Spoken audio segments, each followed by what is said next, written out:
Hi అండి, అందరికీ నమస్కారము. Welcome back to our channel.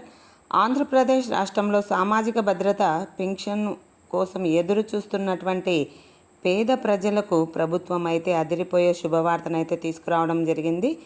ఎవరైతే అర్హత ఉండి కూడా దరఖాస్తు చేసుకున్న ఇప్పటి వరకు కూడా పెన్షన్ రాని నిరుపేదలకు అండగా నిలిచేందుకు ఏపీ ప్రభుత్వము కీలక నిర్ణయం అయితే తీసుకుంది. రాష్ట్ర వ్యాప్తంగా నూతనంగా భారీ ఎత్తున లబ్ధిదారులను ఎంపిక చేయాలని అధికార యంత్రాంగం నిర్ణయించింది.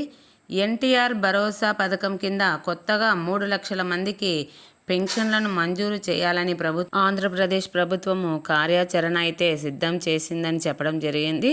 అర్హులైన వారు ఈ అవకాశాన్ని సద్వినియోగం చేసుకోవటానికి ముందుగా అవసరమైన పత్రాలను సిద్ధం చేసుకోవాలని చెప్పేసి ప్రభుత్వం అయితే తెలియజేసింది. ఈ విడత పెన్షన్ల పంపిణీ ప్రక్రియను గ్రామీణ పేదరిక నిర్మూలన సొసైటీ అయితే పూర్తి స్థాయిలో పర్యవేక్షణ జరుపుతుంది. ప్రభుత్వం నిర్దేశించిన ప్రాథమిక ప్రణాళిక ప్రకారము ముఖ్యమైన వివరాలు ఇలా ఉన్నాయి. ఎవరైతే మొదటిసారిగా మన ఛానల్ని చూస్తున్నారో వారంతా కూడా లైక్ చేయండి, షేర్ చేయండి, సబ్స్క్రైబ్ చేయండి. చాలా ఇంపార్టెంట్ వీడియో అండి.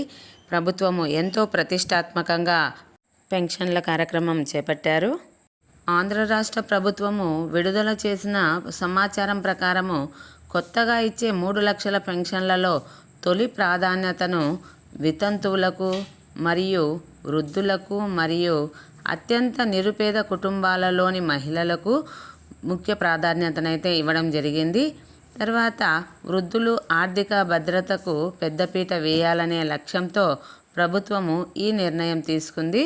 కుటుంబ సర్వే డేటా ఆధారంగా రాష్ట్ర వ్యాప్తంగా సుమారు 1,70,000 మంది వితంతువులు ఉన్నట్లు అధికారులు గుర్తించారు. ఇందులో ప్రాథమిక పరిశీలన అనంతరము దాదాపు 1,50,000 మంది అర్హులైన వితంతువులైతే ఉన్నట్లు నిర్ధారించారు. మిగిలిన కేటగిరీలకు సంబంధించిన దరఖాస్తులను దశల వారీగా పరిశీలించి మంజూరు చేస్తామని చెప్పేసి ప్రభుత్వం అయితే తెలియజేయడం జరిగింది. అర్హులైన ప్రతి ఒక్కరికి న్యాయం చేయడంతో పాటు అనర్హులను తొలగించేందుకు ప్రభుత్వం అయితే కఠిన నిబంధనలను రూపొందించింది. ఈసారి లబ్ధిదారుల ఎంపిక ప్రక్రియలో పారదర్శకత కొనసాగుతుంది. అలాగే 6 అంచెల తనిఖీ వ్యవస్థనైతే ప్రామాణికంగా తీసుకుంటున్నారు. దరఖాస్తు చేసుకునే ముందు క్రింది అర్హత నిబంధనలను మనము సరిచూసుకోవాలి. ఎవరైతే కొత్తగా పెన్షన్కి దరఖాస్తు చేసుకోవాలనుకుంటున్నారో వారందరూ కూడా ఈ అర్హత నిబంధనలను కలిగి ఉండాలని చెప్పేసి చెప్పడం జరిగింది. ఒకటి వచ్చేసి ఆదాయ పరిమితి. గ్రామీణ ప్రాంతాల్లో కుటుంబ నెలసరి ఆదాయము 10,000కు మించకూడదు మరియు పట్టణ ప్రాంతాలలో 12,000 లోపే ఉండాలి. అలాగే భూమి పరిమితికి వస్తే 3 ఎకరాల మాగాణి లేదా 10 ఎకరాల మెట్ట భూమి అయితే ఉండాలి, అంతకు మించి ఉండకూడదు. ఈ యొక్క మాగాణి కానీ మెట్ట భూమి 2 కలిపి కూడా 10 ఎకరాల కంటే మించకూడదు. తర్వాత విద్యుత్ వినియోగానికి వస్తే గృహ విద్యుత్ వినియోగము నెలకి 300 యూనిట్ల లోపే ఉండాలి అని చెప్పేసి ప్రభుత్వం అయితే తెలియజేయడం జరిగింది. అలాగే ఇంకొక నిబంధనకు వస్తే కుటుంబంలో 4 చక్రాల వాహనం అయితే ఉండకూడదని ఖచ్చితంగా తెలియజేయడం జరిగింది.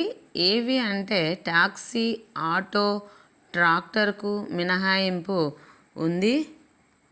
అవి కాకుండా మిగిలిన కారు, జీపు ఇవన్నీ 4 వీలర్స్ ఏవైతే ఉన్నాయో అలాగే హెవీ పెద్ద వెహికల్స్ ఏవైతే ఉన్నాయో అవేవి కూడా ఉండకూడదని చెప్పేసి మనకు ప్రభుత్వం అయితే తెలియజేయడం జరిగింది. మరి ఇంకొక నిబంధనకు వస్తే కుటుంబంలో ఎవరు ప్రభుత్వ ఉద్యోగి లేదా సర్వీస్ పెన్షన్ అయి ఉండరాదు. అలాగే మరొక నిబంధనకు వస్తే మున్సిపాలిటీ లేదా కార్పొరేషన్ పరిధిలో 1000 చదరపు అడుగుల కంటే ఎక్కువ నివాస స్థలము ఉండకూడదు, అంటే భవనము ఉండకూడదని చెప్పేసి కూడా మనకు ప్రభుత్వం చాలా క్లారిటీగా తెలియజేయడం జరిగింది. ఈ 6 నిబంధనలు కలిగి ఉన్నటువంటి వారికి పెన్షన్ను తప్పకుండా ఇవ్వడం జరుగుతుందనేసి ప్రభుత్వం అయితే మనకు చెప్పడం జరిగింది. ఈ నిబంధనలన్నీ కూడా మీకు నేను ఈ వీడియోలో పెట్టడం జరిగింది. ఒకసారి మీరు పూర్తిగా వీడియో చూసినట్లయితే ఈ సమాచారాన్ని అయితే మీరు పూర్తిగా తెలుసుకుంటారు. ఎవరైతే కొత్తగా పెన్షన్ కోసం దరఖాస్తు చేసుకుంటారో వారందరూ కూడా దరఖాస్తు చేసుకునే సమయంలో కొన్ని డాక్యుమెంట్స్ అయితే రెడీగా ఉంచుకోవాల్సిన అవసరం అయితే ఉందండి. సర్వీసు రిజెక్షన్ల బారిన పడకుండా ఇప్పుడే వీటిని సిద్ధమైతే చేసుకోండి. దరఖాస్తుకు కావలసిన పత్రాలు లబ్ధిదారుని ఆధార్ కార్డు, బియ్యం కార్డు, అంటే మనకు వైట్ రేషన్ కార్డు ఉంది కదా అదన్నమాట.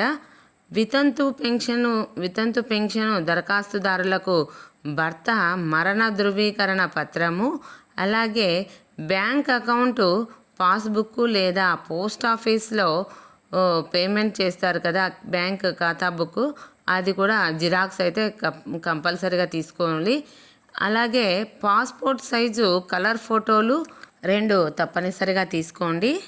అలాగే వయసు నిర్ధారణ పత్రం అంటే బర్త్ సర్టిఫికేట్ అండి, ఇది కూడా మనకు జిరాక్స్ అయితే కంపల్సరీగా అవసరము. అలాగే కుల ధృవీకరణ పత్రము అంటే క్యాస్ట్ సర్టిఫికేట్ అన్నమాట. ఈ పత్రాన్ని కూడా మనము రెడీ చేసుకోవాల్సి ఉంటుంది. అలాగే ఇంకొకటి వచ్చేసి ఆదాయ ధృవీకరణ పత్రము అంటే ఇన్కమ్ సర్టిఫికేట్ అన్నమాట. అలాగే దరఖాస్తు ఫారము, ఇవన్నీ కూడా ఈ పత్రాలన్నీ కూడా మనము సిద్ధం చేసుకొని పెన్షన్ కోసం అయితే కొత్తగా ఎవరైతే పెన్షన్ కోసము దరఖాస్తు చేసుకుంటున్నారో వారందరూ కూడా ఈ పత్రాలన్నీ కూడా సిద్ధం చేసుకొని రెడీగా ఉండమని చెప్పేసి ప్రభుత్వం అయితే చెప్పడం జరుగుతుంది. అలాగే కొత్త పెన్షన్ నమోదు ప్రక్రియను ప్రభుత్వం అయితే సులభతరం అయితే చేసింది. గ్రామీణ మరియు పట్టణ ప్రాంత ప్రజలకు కొత్తగా ఎవరైతే పెన్షన్లకు దరఖాస్తు చేసుకోవాలని అనుకుంటున్నారో వారందరూ కూడా దరఖాస్తు చేసుకోవాలని ప్రభుత్వం అయితే కోరడం జరుగుతుంది. మీరు మీ వార్డు